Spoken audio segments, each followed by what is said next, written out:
Innal hamdalillah nahmaduhu wa nasta'inuhu wa nastaghfiruh wa na'udzu billahi min shururi anfusina wa min sayyiati a'malina man yahdihillahu fala mudilla lahu wa man yudlil fala hadiya lahu asyhadu an la ilaha illallah wahdahu la syarika lah wa asyhadu anna muhammadan abduhu wa rasuluh wa ba'du. Saudara-saudari peserta atau anggota Telegram Abu Al-Hasan Hafizakumullah, semoga Allah menjaga kita semua. InsyaAllah pada pertemuan kali ini kita akan melanjutkan kitab milik Kiai Haji Hashim Asy'ari rahimahullah tentang adab al-alim wal muta'allim, adab bagi orang alim dan muta'allim, yaitu para penuntut ilmu. Yang mana pertemuan kali ini insyaallah kita masuk pada pertemuan ketiga dalam pembahasan kitab ini. Kita langsung saja masuk ke al-babul awal, bab pertama, yaitu qala al-muallif rahimahullah nafa'anallahu bihi wa bi ulumihi fi darain. Qala al-babul awal, bab yang pertama, fi fadlil ilmi wal ulama wa fadlu ta'limihi wa ta'allumihi. Fi fadli ta'limihi wa ta'allumihi. Ada harful jar, disebutkan keutamaan dalam pembahasan tentang keutamaan ilmu, keutamaan ulama, dan keutamaan ta'lim, itu mengajarkan ilmu, dan ta'allum, dan mempelajarinya. Qala Allah Ta'ala, Allah Subhanahu wa taala berfirman, yarfa'illahu alladhina amanu minkum walladhina utul ilma darajat. Allah berfirman yang artinya Allah mengangkat derajat orang-orang yang beriman di antara kalian, dan Allah juga mengangkat derajat orang-orang yang diberikan ilmu, itu beberapa derajat. Ay wa yarfa'ul ulama minkum darajat bima jama'u minal ilmi wal amal. Maknanya, kata Kiai Haji Hashim Asy'ari rahimahullah, yaitu Allah mengangkat ulama di antara kalian, kedudukan mereka dengan beberapa derajat kedudukan di antara orang-orang yang bukan ulama, dengan sebab jama'u minal ilmi wal amal, karena memiliki atau menggabungkan antara ilmu dan amal. Mereka memiliki ilmu, sehingga dengan ilmunya tadi mereka yakini dengan hatinya, dan mereka beramal dengan ilmunya, sehingga derajat mereka lebih tinggi daripada orang-orang yang tidak mencapai derajat tersebut. Qala Ibnu Abbas radhiyallahu anhuma, Ibnu Abbas, semoga Allah meridainya dan bapaknya, darajatul ulama fawqul mu'minin bisab'ami'atin darajah ma baina darajataini khamsami'ah amin. Ibnu Abbas radhiyallahu anhuma menyebutkan derajat ulama yaitu lebih tinggi dari orang-orang mukmin biasanya, yaitu 700 derajat. Dan setiap derajat setiap kedudukan tingginya atau jaraknya adalah 500 tahun perjalanan.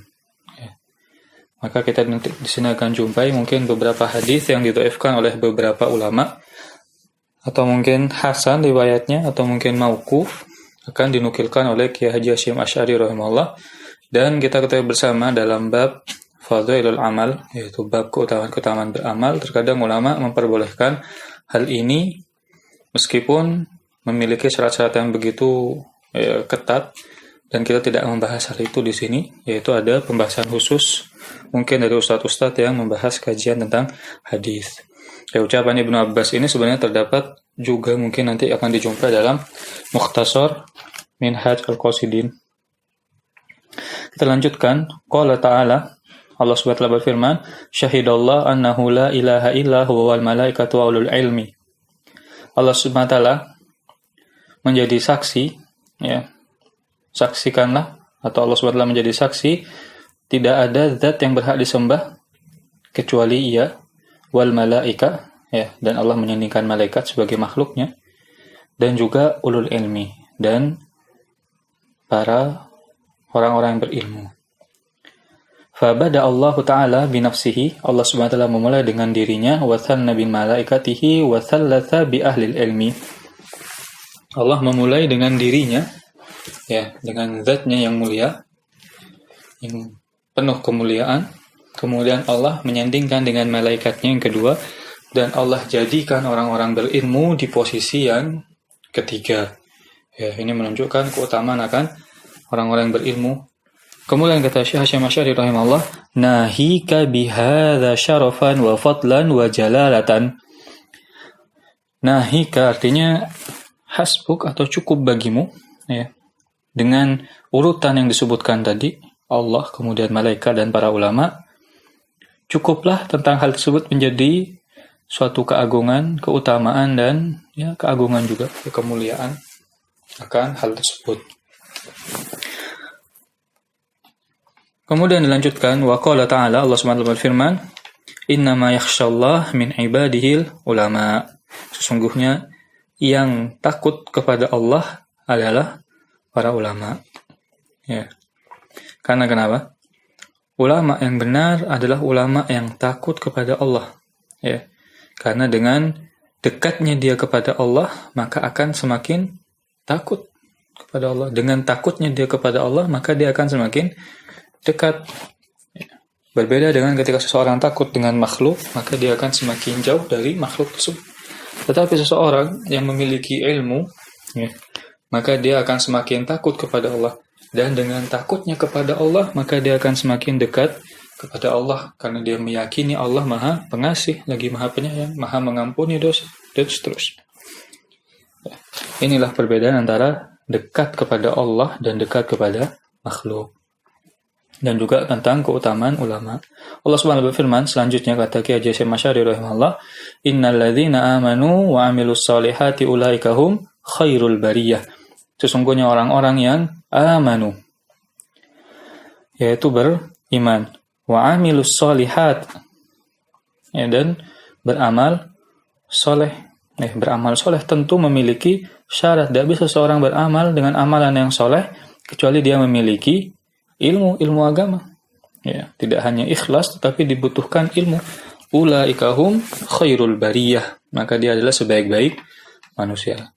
Ila qaulihi ta'ala, kata Kiai Haji Hasyim Asy'ari rahimahullah, sampai firman Allah Subhanahu wa taala, dzalika liman khasyya rabbah. Ya, kebaikan-kebaikan yang dari Allah Subhanahu wa taala berikan kepada dia, balasan hanya bagi orang-orang liman khasyya rabbah, yang takut kepada Rabb-nya. Ketika ilmu itu semakin bertambah dan ilmu itu tidak menjadikan dia semakin takut kepada Allah, maka berhati-hatilah. Ya, ilmu tersebut akan menjadi hujjah baginya kelak di akhirat, yang akan memberatkan ya siksaan dengan sebab ilmu yang tidak bermanfaat. Ya. Dan ketika ilmu itu tidak menambah rasa takut kepada Allah, maka yakinlah ilmu tersebut bukanlah ilmu yang bermanfaat baginya. Disebutkan bahwa al-ulama itu adalah orang-orang yang begitu takut kepada Allah Subhanahu wa taala. Faqtadat al-ayatani anal ulama humul ladzina yakhshawnallaha wal ladzina yakhshawnallaha hum khairul bariyah. Maka faqtadat, yaitu kesimpulan dari al-ayatani, dari dua ayat, bahwa para ulama humul ladzina yakhshawnallaha, mereka adalah orang-orang yang takut kepada Allah. Dan walladzina yakhshawnallaha hum khairul bariyah, dan orang-orang yang takut kepada Allah maka mereka adalah sebaik-baik manusia. Ya. Karena dengan takutnya tadi dia akan semakin gencar beribadah, akan semakin semangat beribadah. Wa yantiju anal ulama humul khairul bariyah, dan dari sini dapat kita ambil kesimpulan bahwa para ulama adalah sebaik-baik manusia. Maka berhati-hati dalam berbicara urusan ulama. Ya, tidak semua orang berhak membicarakan mereka, karena kehormatan ulama begitu mulia di sisi Allah Subhanahu wa taala. Wa qala Rasulullah sallallahu alaihi wasallam, man yuridillahu bihi khairan yufaqihu fid din. Nabi bersabda yang maknanya, barang siapa yang Allah inginkan kebaikan bagi dirinya, ya, maka Allah akan jadikan dia menjadi orang yang faqih, yang faham dalam urusan agama.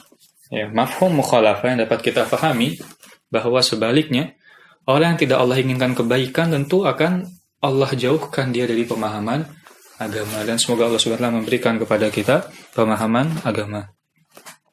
Wa qala sallallahu alaihi wasallam al-ulama warathatul anbiya. Nabi juga bersabda yang maknanya para ulama adalah pewarisnya para nabi. Kata Ki Haji Syekh Masyari rahimahullah, hasbuka bihadhihi darajah majdan wa fakhron. Cukuplah bagimu ya, dengan derajat yang disebutkan di atas tentang kemuliaan dan kebanggaan yang luar biasa. Ya. Wa bihadhihi ratbah syarafan wa dzikron. Dan dengan tingkatan yang seperti ini, kemuliaan dan sebutan yang baik. Ya, dengan kedudukan tinggi ini menunjukkan bahwa kemuliaan para ulama ini begitu luar biasa. Kemudian wa idza kana la ratbata fawqa nubuwah fala syarafa fawqa syarafil warathatin litilka ar-ratbah. Wa idza kana fala wallahu a'lam, yang kami pahami di sini kata-katanya kurang tepat, mungkin salah penulisan nasakh, bukan wa idza kana, yang lebih tepat fa kama la ratbata fawqa nubuwah. Ya. Ini mungkin lebih tepat fakama, kemudian jawabannya adalah fala syarafa. Fakama, yaitu sebagaimana halnya la rotbah, tidak ada kedudukan fawqun nubuwah yang lebih utama dibanding kedudukan para nabi. Fala syarafa, ya ini ada jawabannya, maka tidak ada kemuliaan dibanding kemuliaan pewaris para nabi. Ya, tentu di bawah para nabi. Ya, wallahu a'lam, mungkin ini ada kesalahan nasakh, kesalahan penulisan. Wa ghayatul ilmi wal amal, dan puncaknya ilmu dan amal. Ya, al-amalu bihi. Wa ghayatul ilmi wal amalu bihi, dan puncak dari ilmu dan amalnya, li'annahu samaratahu wa fa'idatul umar. Ya, puncak dari ilmu yaitu mengamalkannya. Ya, dan mengamalkan ilmu ini merupakan buahnya ilmu. Wa fa'idatul umur, dan keberuntungan sepanjang umur. Ketika dia mengamalkannya maka akan memberikan keberuntungan, faedah sepanjang umurnya. Wa zadul akhirah, dan akan menjadi bekalnya kelak menuju akhirat, menuju surga Allah Subhanahu wa taala. Wa tazawwadu fa inna khairaz zadi taqwa, dan berbekalah karena sebaik-baik bekal adalah ketakwaan. Ketakwaan bisa didapatkan dengan ilmu dan amal. Faman zafara bihi sa'ada wa man fatahu khair. Faman fatahu khasar atau khasir. Dan barang siapa yang mendapatkan yaitu bekal ini, ilmu ini, maka dia akan berbahagia. Dan barang siapa yang meninggalkan hal ini atau ketinggalan hal ini, maka dia akan mendapatkan kerugian. Walamma dzakara indahu sallallahu alaihi wasallam rajulani ahaduhuma 'abidun wa akharu 'alimun qala fadlul 'alim 'alal 'abid ka fadli 'ala adnakum. Dan ketika Nabi disebutkan tentang dua orang, ya, yang seorang merupakan ahli ibadah, yang lain sebagai orang yang ahli ilmu, maka kata Nabi Muhammad SAW, keutamaan orang berilmu dibandingkan dengan seorang yang ahli ibadah, sebagaimana keutamaanku dibanding dengan seorang yang paling rendah di antara kalian. Ulang lagi, mungkin barusan terputus. Wa qala sallallahu alaihi wasallam, man salaka tariqan yatlubu fihi ilman salakallahu bihi tariqan min turuqil jannah. Dan barang siapa yang berjalan menuju ilmu, menuntut ilmu, maka Allah SWT akan tapakkan, yaitu tapakkan kakinya, akan jalankan kakinya kepada jalan-jalan menuju surga. Wa qala sallallahu alaihi wasallam, talabul ilmi faridatun ala kulli muslimin wa muslimatin wa talibul ilmi yastaghfiru lahu kullu syai'in hatta al-hut fil bahr. Menuntut ilmu, kata Nabi Muhammad SAW, yang maknanya menuntut ilmu adalah wajib bagi setiap muslim dan muslimah. Tidak ada alasan seseorang tidak mempelajari ilmu agama. Suatu kehinaan seseorang yang tidak mempelajari ilmu agama. Dan seseorang yang menuntut ilmu maka akan beristighfar untuknya segala sesuatu sampai ikan-ikan yang ada di lautan. Ya, meskipun nanti kita akan jumpai beberapa riwayat-riwayat di sini, ada beberapa ulama yang mendhaifkan, ya kita tidak membahas tentang hal itu. Wa qala sallallahu alaihi wasallam, Nabi Muhammad SAW bersabda, "Man ghada li talabil ilmi, shallat alaihi malaikah wa burika lahu fi ma'isyatihi." Barang siapa yang ghada, yaitu pergi, berpagi-pagi untuk menuntut ilmu, maka dia akan didoakan oleh malaikat dan akan diberkahi, yaitu kehidupannya. Ini juga hadis ulama membicarakan tentang hal ini, ya kesahihannya.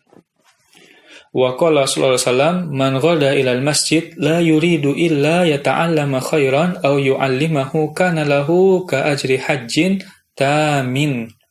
Nabi menyebutkan dalam hadisnya, ya, meskipun ini juga lewat di perselisihan oleh para ulama, barang siapa yang pergi menuju masjid, tidaklah ada niat dari dirinya kecuali untuk mempelajari kebaikan atau mengajarkan kebaikan, maka dia akan mendapatkan pahala haji yang sempurna. Wa qala sallallahu alaihi wasallam, Nabi menyebutkan, bersabda yang mana sabdanya, "Al-alimu wal muta'allim ka hadhihi min hadhihi wa jama bainal musabbihah wallati taliha syarikani fil ajr la khaira fi sa'irin nasi ba'du." Nabi menyebutkan dalam hadis yang maknanya, seseorang alim dan seseorang yang muta'allim, yang mempelajari ilmu, kahadhihi min hadhihi, ya, sebagaimana ini. Nabi menggabungkan antara jari telunjuk dan yang mengiringinya. Syarikani, yaitu bekerja sama, fil ajr, bekerja sama untuk mendapatkan pahala. Ya, karena kalau hanya guru, tidak ada muridnya, maka ya siapa yang mau diajar? Begitu juga ketika hanya murid tidak ada gurunya, maka kepada siapa mereka belajar? Ya, la khaira fi sa'irin nas ba'du, dan tidak ada kebaikan, ya, atau kedudukan yang lebih mulia dari mereka berdua. Wa qala sallallahu alaihi wasallam, Nabi juga menyebutkan, "Ughdhu 'aliman aw muta'alliman aw mustami'an aw muhibban lidzalik wa la takunul khamis fatuhlak." Nabi menyebutkan, ini ulama juga menselisihkan tentang riwayatnya. Ya. Nabi bersabda yang maknanya, "Ughdhu 'aliman." Jadilah engkau seorang yang alim, seorang ulama. Ya. Au muta'alliman, kalau tidak bisa menjadi seorang ulama, maka jadilah penuntut ilmu. Ini kedudukan yang kedua. Au mustami'an, atau orang yang mendengarkan ilmu dengan seksama. Au muhibban, atau jadilah orang yang mencintai ilmu. Ya, ini kedudukan. Yang pertama, yang mulia adalah seorang ulama. Kalau tidak bisa menjadi penuntut ilmu, kalau tidak bisa menjadi yang mendengarkan ilmu, ya, dan semoga Allah menjadikan kita yang utama tentunya. Wa muhibban, dan jadilah orang yang mencintai ilmu. Wala takunul khamis, ya, dan janganlah engkau menjadi yang kelima. Ya, ini riwayat disebutkan juga oleh Imam Baihaqi dalam Syu'abul Imannya. Ya. Dan Ibnu Abdul Bar menyebutkan al-khamis itu maksudnya adalah wala yuhibbuhum, ya. Dan mereka, janganlah engkau jadi yang kelima, maksudnya la yuhibbuhum, yang tidak mencintai mereka semua. Faqad abghaduhum, mereka termasuk orang yang membencinya. Riwayat ini sebenarnya ulama berselisihkan, ya, yang lebih tepat wallahu a'lam disebutkan oleh para ulama bahwa ini mauquf kepada Ibnu Mas'ud radhiyallahu anhu, dan juga disebutkan riwayatnya kepada Abu Darda. Dan yang terakhir mungkin yang kita akan bacakan pada pertemuan kali ini adalah wa qala Rasulullah SAW, Nabi Muhammad SAW bersabda, "Ta'allamul ilma wa 'allimuhun nas." Belajarlah ilmu, ya, dan ajarkanlah kepada manusia. Ya, tidak cukup hanya belajar terus tetapi tidak disampaikan, ya, maka telah akan menjadi hujjah bagi dirinya, dia telah memiliki ilmu dan tidak mengajarkan ilmu. Sebagaimana orang-orang Yahudi, mereka berilmu tapi tidak mengamalkan ilmunya, ya, sehingga Allah mengadab mereka kelak. Dan bukan juga hanya menyampaikan ilmu tapi dia tidak belajar. Ya, di zaman sekarang subhanallah, orang begitu semangat menyampaikan ilmu tetapi dia tidak mengupdate ilmunya, ya, tidak memperbaiki ilmunya, hanya menyampaikan terus, ya. Maka berbahaya. Harus ada waktu-waktu khusus untuk mengulang pelajaran, ya, mempelajari sendiri. Ya, tidak cukup sekarang hanya browsing, ya, untuk mendapatkan ilmu kurang. Kita juga butuh duduk di majelis-majelis ilmu untuk menambah ilmu kita, sehingga ada tambahan-tambahan kebaikan dan bisa kita sampaikan. Begitu tentu disampaikan dengan kapasitas masing-masing. Dia hanya bisa menyampaikan rukun-rukun sholat, sampaikan rukun-rukun sholat. Jangan membahas khilaf-khilaf dalam sholat terlebih dahulu, sesuai dengan kemampuan masing-masing. Wallahu a'lam. Mungkin sampai sini yang saya sampaikan. Insya Allah pada pertemuan yang akan datang kita akan lanjutkan pembahasan kitab ini. Ada benar dari Allah Subhanahu wa taala, ada salahnya karena kekurangan ilmu yang saya miliki. Wabillahi taufiq wal hidayah. Wassalamualaikum warahmatullahi wabarakatuh.